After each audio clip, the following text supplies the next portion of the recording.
जय तेलंगाना। यहां आकर मुझे सबसे ज्यादा खुशी होती है हमेशा।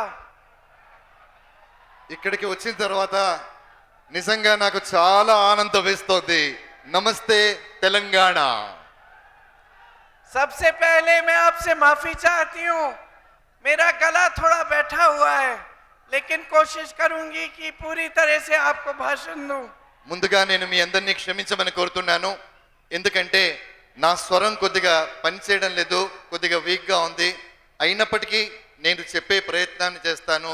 దయచేసి మీరంతా శ్రద్ధగా వినవలసిందిగా కోరుతున్నాను. ये चिलकुरी बाबा जी की पवित्र धरती है, उनका मेरी तरफ से नमन।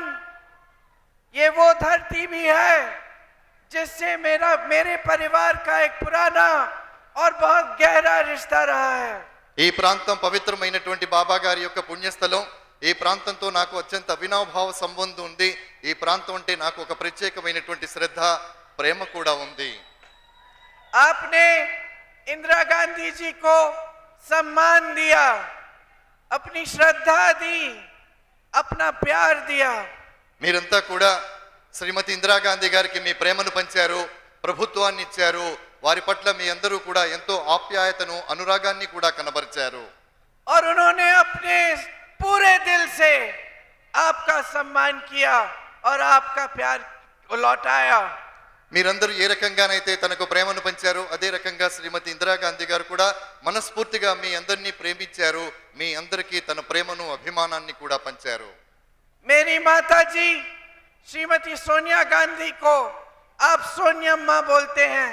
आपने उनको अपनी मां बनाया, मेरी मां है। इस सम्मान के लिए मैं आपकी आभारी हूं और इस सम्मान से मेरा और आपका रिश्ता भी बनता है कि हम भाई बहन हैं।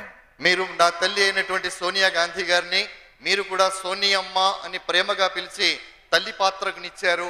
కాబట్టి ఈ పాత్ర ద్వారా మీరు నేను కూడా ఒక అనుబంధంలో, ఒక బంధంలో, ఒక సంబంధంలో ఇరుక్కుంటాం. ఆ సంబంధమే సోదర సోదరీమణుల యొక్క సంబంధం. हमारी जो कांग्रेस की प्रदेश सरकार है वो आपके लिए आज दिन रात काम कर रही है।